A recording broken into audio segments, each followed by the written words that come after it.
Between the kids being home and hosting, everything in our house gets used up in summer. With Instacart, I can save money by stocking up on all my favorite summer brands. I save time by getting everything delivered in as fast as an hour. And I save myself a sink full of dirty dishes by stocking up on paper plates for the annual summer cookout. Save more on summer essentials? Spend more time enjoying summer. Add summer to cart. Download the app to get free delivery on your first 3 orders. Offer valid for a limited time. Minimum $10 per order. Additional terms apply. Welcome to the Human Capital Innovations Podcast, your go-to source for personal, professional, and organizational growth and development. We hope you tune in often for all things people management, organizational development and change, organizational leadership, and social impact related. Maximize your personal and organizational potential with Human Capital Innovations Podcast.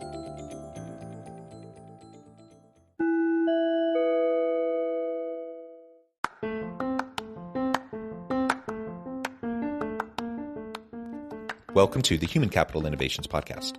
In this HCI podcast episode, I talk with Stefan Zavalin about the impacts of company culture and environment on employee health and well-being.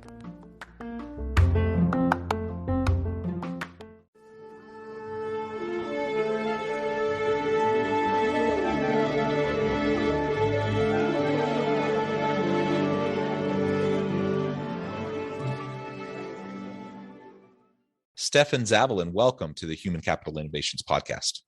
Thank you. I am excited to be here. Yeah, it is a pleasure to be with you. I'm super excited to have this conversation. We're going to be focusing today on the impacts of company culture and environment on employee health. And really, we're going to be talking about employee health and wellness generally, but specifically those cultural and environmental components and how that may contribute or detract from the health and the well-being of our people in our organizations. As we get started, I wanted to share Stefan's bio with everybody. Dr. Stefan Zavalin is a doctor of physical therapy with a passion for movement and health. After a few years working in the physical therapy world, he started a consulting business, Love to Move, to help office workers reduce sitting time. The vision changed the American work culture to help bring more movement to the everyday life of office workers to maintain their health, wellness, and ultimately the longevity of their lives. In his free time, he likes to write songs on piano and guitar, critique a good cup of coffee, and play board games with his wife and friends. I love all of that. That's wonderful. I am an amateur musician myself. I love singing, guitar, drums. I'm not very good at any of those things, but I enjoy them. You know, it's just such a pleasure to be with you. Anything else you would like to share with listeners by way of your background or personal context before we dive on into the conversation? The only big thing is that a lot of all those wonderful things, I just published a book coming up for my 30th birthday, which is Monday. The book is called Sit Less, Evolve Your Work and Life Without Compromising Your Health. That's the biggest other change. But yeah, all else was wonderful. Wonderful. And happy almost birthday. That's awesome. Mine is in just a few weeks myself. So I'm gearing up and trying to think about how am I going to spend my day, but I'm a tad older than you. So, this is great. And I couldn't help but think as I was reading through your bio and as we were having a conversation and preparing for this episode, I'm thinking about my life and my average work day and what it looks like in terms of how much movement I have. And I have to admit, like sometimes I try to be conscious of it. And sometimes I find myself doing much better. But then there are other days where I find myself, before I know it, 8, 9, 10 hours have gone by and I've been sitting behind my computer all stinking day long. and it comes back to bite me big time, in terms of soreness and headaches and all those sorts of things. When I'm really mindful of it and I can break up my day and I can break up my meetings, take my dogs on walks and move around. And I even in my home office, I don't have this, but in my office at work, I have like a mini elliptical and a standing desk so I can actually be moving while I'm in meetings and stuff. So those types of things help, but it only works if I'm mindful enough to like do it. And I don't allow myself to get sucked in to just the grind and end up sitting all day.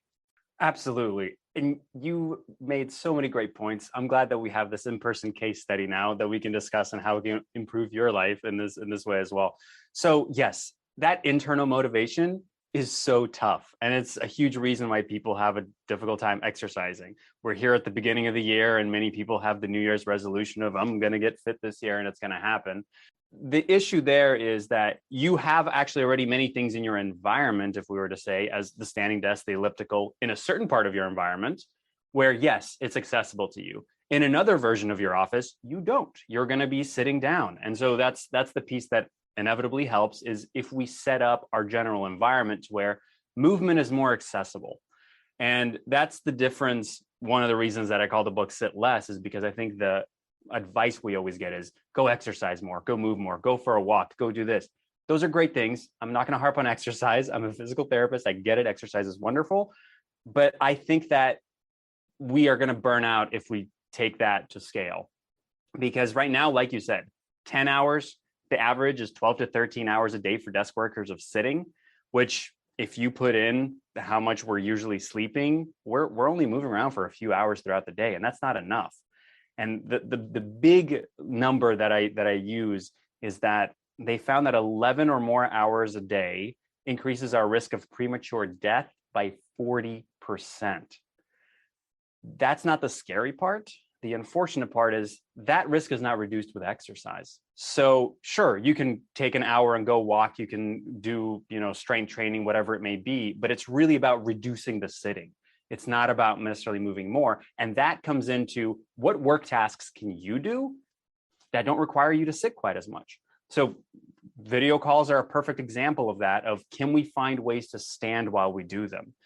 And that way you use the perfect word of break up your sitting. That's the key, is can we break up intervals of sitting? Not necessarily have to walk around and stand the whole day, but reduce how much we're sitting for those periods of time. The inevitable question is, what's the ideal number? How long should I sit? 20 to 30 minutes. If you can do that, that's the ideal. You really shouldn't sit more than that. I'm very realistic. Start with an hour. Start trying to get up every hour or doing something else, maybe every 2 hours. If you're the type that sits for 4 hours straight, okay, every 2 hours, find a task. So instead of thinking, oh, I'm going to go for a walk, is there a phone call you can make standing up? Is there an email that you go, okay, I'm going to do this email or this specific spreadsheet standing up, whatever it may be? The more you do that, the more natural it becomes. So you also said getting into kind of a rut and getting into the flow of things when it's really chaotic. When we make these a constant habit of, say, I personally hate doing phone calls sitting down. I always walk around and pace around the house when I have my phone on. So that for me is just natural. So anytime I get a phone call, I'm up and moving. And even if it's a chaotic day, I still got some movement in. And I can always tell, by the way, same for video calls, if I've had a lot of calls or few calls by how my back feels. So you said sore and feeling that. If my back feels great, it means I had a lot of phone calls and video calls because I stood up and walked around for the majority of the day, because that's just ingrained and built into that portion. So that's the environment. That's what we can personally do. But something else that you asked about is, well, what about the cultural side of things? That's the big part. And it's really, what can leaders do to help their teams achieve this? Because internal motivation can only get you so far. It's the reason that most of us don't hit our New Year's resolutions, is because we're all relying on internal parts. So creating a culture, or really more so cultivating a culture of movement and accepting movement in our teams and in our workplaces, that is the key. And that's the big vision for what I am trying to do in general and help people do. And that can be as small as, hey, we're going to stand up for the first 5 minutes of this meeting. Maybe there are certain meetings or certain one-on-ones that you can agree with various employees of, these are standing only meetings. We're going to be on here for 20, 30 minutes. Let's both stand for this. As that spreads, that leadership of, oh, like David stands up. I want to do that too. That sounds like a fun thing. Why aren't we all doing that? That builds in that culture. And I think meetings, especially with remote now, it's a lot easier, of course, when you're in person to have everybody stand up. With remote, it gets more challenging to impact culture, understandably. But movement is a great way to do it. Because if at the beginning of a meeting, you play a little game that involves movement, or you put it at the end, great. Not only are you getting people more productive, more focused and engaged, you're also getting them healthier, and the meeting is going to go that much better. Yeah. And I think in this, COVID era, virtual meetings, people getting sucked into hours and hours of Zoom meetings on end, in this kind of an environment, I also often hear people bemoan how many individuals on their team have their camera off during the meeting. And while to a certain extent, I understand that, and you want engagement and you want involvement and whatnot, I have to admit, when I think about when I'm in those meetings, if my camera's on, I feel like I have to be like sitting and like presentable and in front of my camera, and everything has to look good. But if I turn my camera off, I can be moving around doing anything, right? I can go walk my dogs. I can go fold laundry. I can go, just move around, whatever. It doesn't matter. I'm still listening. I'm still paying attention. I'm still chiming in. I'm still sharing my thoughts. But because I don't have my camera on, it frees me up for movement. And so I wonder just how, as we're thinking about creating that environment and that culture, how much of that we need to be just very proactive about in this kind of virtual Zoom world, so that people don't feel like they just have to be stuck behind their monitor and that little camera to put on a good face for the team. And it's a brilliant point, because it really puts in so much of, even in person, we when somebody gives a presentation and we're sitting in a meeting room, everybody's sitting, they're stuck, they're not supposed to be moving, don't fidget, you pay attention to me. Even though for many of us, that may be not the way that we like to pay attention. Maybe you pay the best attention when you're walking your dog and you're going, I'm really engaged right now with exactly what they're saying. And so that's part of that, is knowing your team. If your team needs, and they're just going to completely goof off and not listen, and they need the responsibility of, I'm on camera, I need this, great. You can have that discussion with them, versus if they go, I feel uncomfortable standing up because I think that, if I can't readjust my desk, people are going to see my belly button when I stand up, whatever it may be. Understandable. That's fine. Turn off the camera. Because I think we discredit employees so much, and we say, oh, they're just going to not pay attention and go away and do something else. But that tells me that you don't really trust your employees if that's what you're thinking they're going to do. Put that trust into them, and also hear back what they have to say. If they say, hey, I really want this, but I just don't want to be on camera for it. All right, then maybe you do turn off cameras, but it's this understanding. And if there are people that are taking advantage of it, were they really going to be the ones that are going to be paying that close of attention when they're on camera anyway? And maybe that's something to question as well. Why are they not engaged with that? Are the meetings too long? I can't tell you how many meetings I go, why was that an hour? Why was that 90 minutes? We could have, the ones I hate are the ones you can sum up in an email, and I go, I didn't need to be there. Why? And so we're getting Zoom burnout, like you said, from so many people being on it. Check those meetings. The beautiful thing about standing up for meetings, by the way, is that it makes meetings shorter, because after a while people go, I might need to sit down. Okay. Not only does it make people productive in the sense of it gets the blood flowing, but also people go, all right, let's keep going. And they, pardon the pun, think on their feet. For the most part, there are exceptions to this. And I have colleagues and I know leaders who are always talking about, let's go take a walking meeting, or, those sorts of things. So I do know people like that. But for the most part, the kind of the norm, the tradition is sit at the table for the in-person meeting, or sit at your desk for the Zoom meeting. Don't fidget too much, pay attention. And like all these markers of like, are you paying attention? Are you engaged? It's really this subset of like what works for some people, but not for other people. And it's really unfortunate, because it really ends up short circuiting people's ability to pay attention and whatnot. But it also then has those negative health impacts on individuals. And so getting past that, maybe challenging our assumptions a little bit in the norms of what we're used to, and, really ask yourself the question, why, this is how we always did it before. Why are we still doing that? We've always had a meeting and this meeting was always an hour and a half, or this meeting was always an hour, but why? Like, why are we actually doing that? Do we actually need to be together for this whole meeting? And if not, like, it's okay to cancel meetings, or it's okay to have an hour meeting that only goes for 20 minutes. And then you give people 40 minutes of their life back. Or if it really is going to be long, it's okay to say after 30 minutes, okay, let's everyone stand up, let's move around a little bit. We're going to continue, but whatever, like let's get some movement, or, take a bio break, let people get out of the room for 5 minutes or whatever. Like all those things are perfectly fine, and it can reinvigorate people. The only time that pre-pandemic, the only time that I really consistently saw people, demonstrate or it seemed like people felt like it was okay to stand up and move around in a meeting is if I was traveling.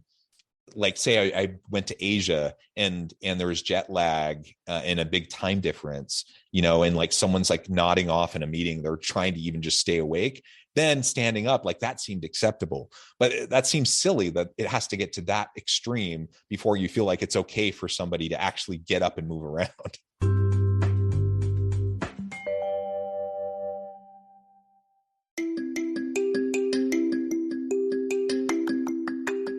I'm excited to announce the publication of my new book from HCI Press, Bluer Than Indigo Leadership, The Journey of Becoming a Truly Remarkable Leader. Early in my adult life, I learned about an Asian proverb that translates as bluer than indigo. If you think about the color indigo, it is a brilliant, deep, and vibrant blue, what some would call the bluest of blues. To have something that is bluer than indigo is rare and truly remarkable. Contrary to popular myth, there is no one-size-fits-all or cookie-cutter approach to effective leadership. There's no silver bullet, no secret sauce, no go-to model that will solve all of our problems. The truth is, great leaders have all had their unique strengths and flaws, and have all had to discover and then pave their own distinctive path in their life's journey to fulfill their leadership potential. Bluer Than Indigo Leadership will help you discover your own path and explore those ordinary, everyday actions that will help you respond to an uncertain future and produce extraordinary results for individuals, teams, and organizations.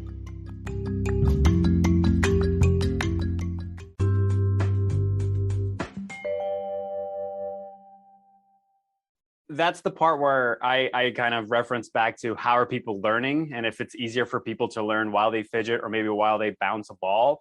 This is actually something that's beautiful now that with remote work is you can mute yourself and then you're not actually distracting people as much. You can go off camera and you can do the movements. You can stand up, do some stretches or whatever that you like to do, and you can still listen and pay attention.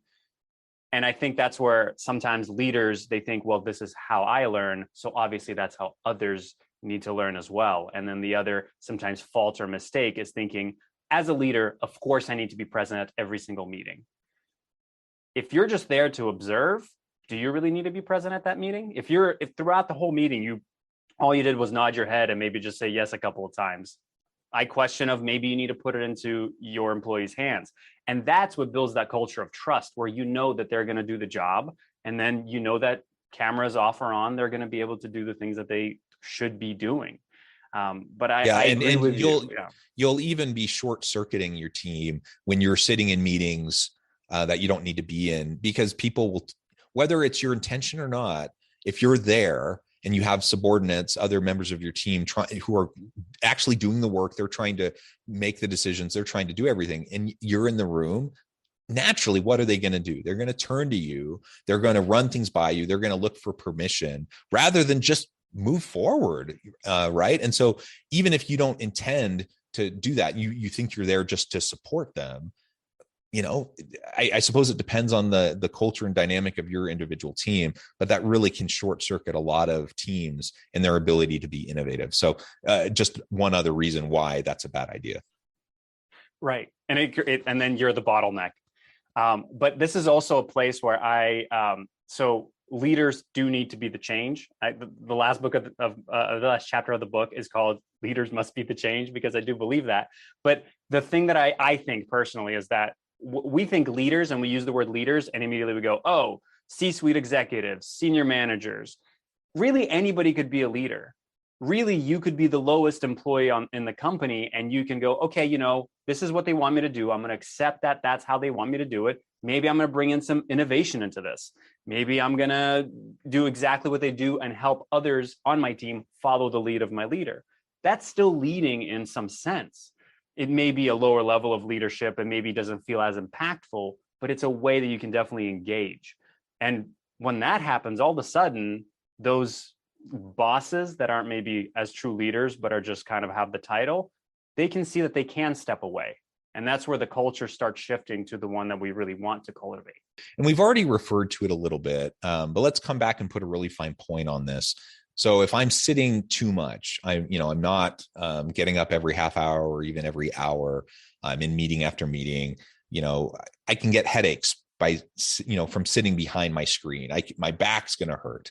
I might have repetitive motion injury from typing and, with my wrists, things like that. There's all these types of negative health consequences in terms of physical health and well-being. There's also psychological challenges that can come from that perpetually. With your background, and you're an expert in this area, like maybe you can run off the laundry list of like all the really negative impacts that this is going to have in the short term, medium, and long term for our people. Absolutely. And the way I like to talk about this is almost like a timeline of sitting. So you started sitting and what kind of comes in as you sit for longer throughout the day. So, and this is where you find out why I say 20 to 30 minutes. At about 20 minutes of sitting, effectively, we have what's called gene expression of our muscles that tell our muscles to break down. What that really means is our body starts to kind of think about breaking down muscles. It does not break down muscles. I don't want people to be freaking out about that, but it's starting that kind of idea and thinking process. At 30 minutes of sitting, we're having less blood flowing to our brain, that's the bigger reason of saying, okay, get up after about 20, 30 minutes, because that's really going to help you think a little bit more clearly. As we go into much, much longer, we have that forward head posture, a lot of us, where our chin is sticking out towards our screen. That actually decreases the amount of airflow that we're having. And so over that whole time, the longer that you sit there, you're having less oxygen that's getting to your brain.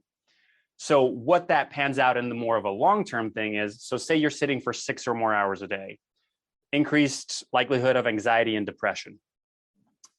Like the great thing is exercise can help with that because of the endorphins and everything that's released. We go to 8 hours of sitting. 8 hours of sitting doubles our risk of cardiovascular disease, which is huge.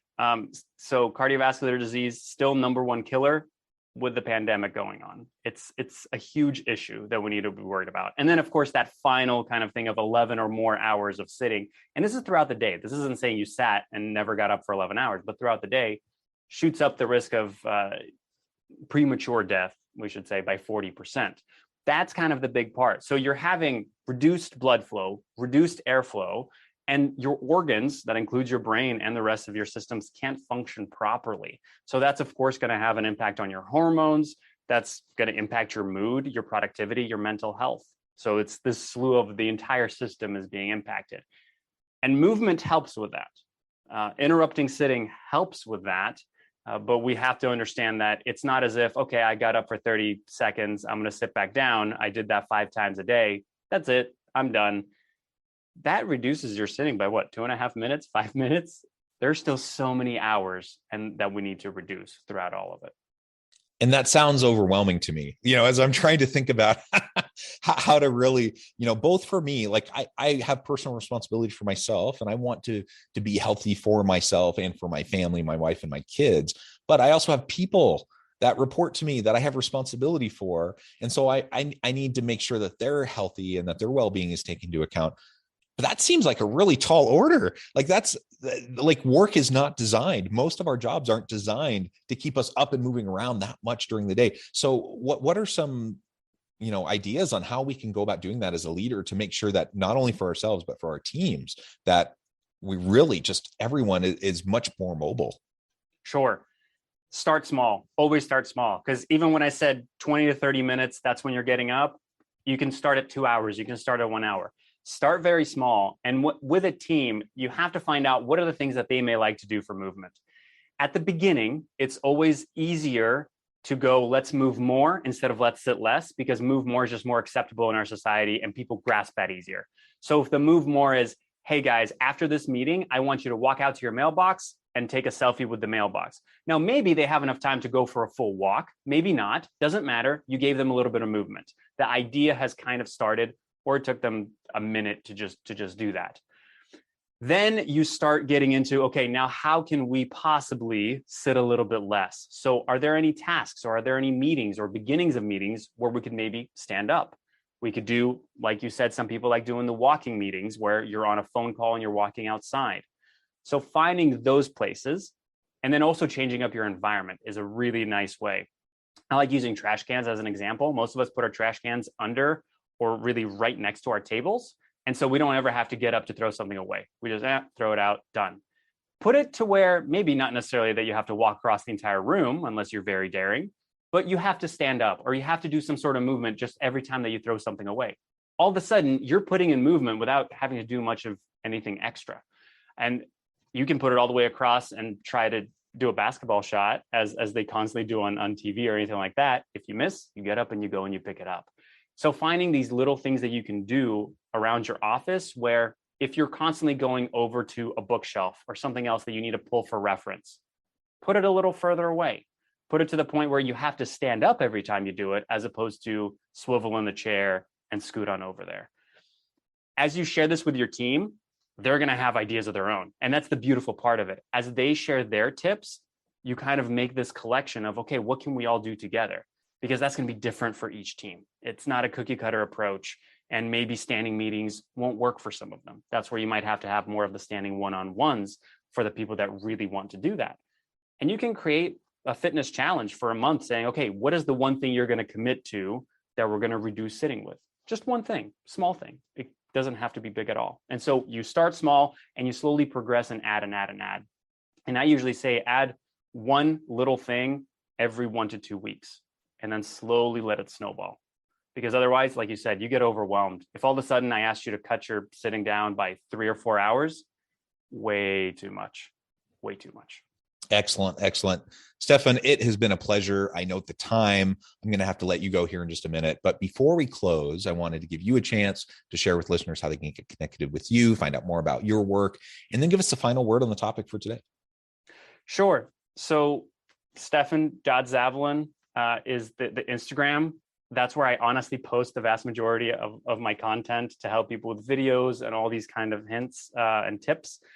LTMMTL.com is the website where you can find the book. You can also find a bunch of free longer videos that can be very educational for you. And Stefan Zavalin on LinkedIn. I'm all over all the social medias for that. My biggest takeaway, and we kind of touched on this, I talk about the idea of let's think instead of moving more to sit less. That can be applied to so many things in our lives. Let's maybe look at, can we do less of the bad thing instead of just trying to pile on more of the good things we're supposed to do? Because the burnout and overwhelm is rampant in our society. So just try doing a little less. I love it. I love it. Stefan, thank you so much. It's been a real pleasure. I encourage listeners to reach out, get connected, find out more about what Stefan can do for you. Think more about your physical and mental health and well-being. Think about the well-being of your team. I think as long as we're cognizant of this and really considering it on a regular basis, we can make these small improvements that ultimately are going to have big impacts on all of our health and well-being, which is what we all want. Thanks, everyone, for joining us today. I hope everyone can stay healthy and safe, that you can find meaning and purpose at work each and every day. And I hope you all have a great week.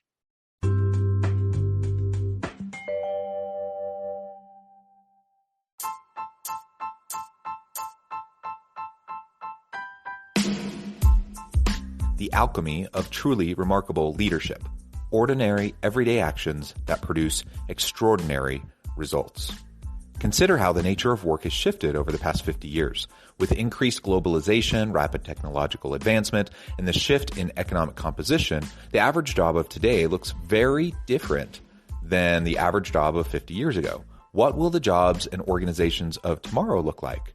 Moreover, what does this all mean for organizational leaders? What are the core competencies and capabilities of organizations and their leadership that are prepared for continued disruption and geopolitical and socioeconomic shifts? Regardless of what the future holds, increasingly, leaders need to be socially minded, data-driven, decisive, champions of talent, and disruptors of the traditional notions of leadership, teams, organizations, and work. The alchemy of truly remarkable leadership will help you to explore your own leadership competencies and capabilities and consider ways to apply and implement them into your workplace and personal life.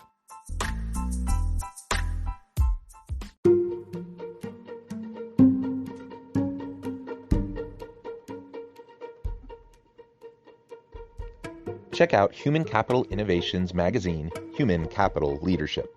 Human Capital Leadership is a free, interactive e-magazine with the mission to help individuals, leaders, and organizations find innovative approaches to maximize their human capital potential. We publish issues quarterly in August, November, February, and May. Take a look at the latest issue and let us know what you think.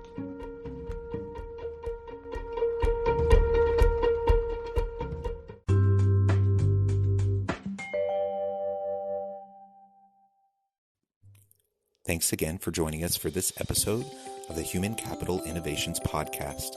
I hope you stay healthy and safe and that you have a great week.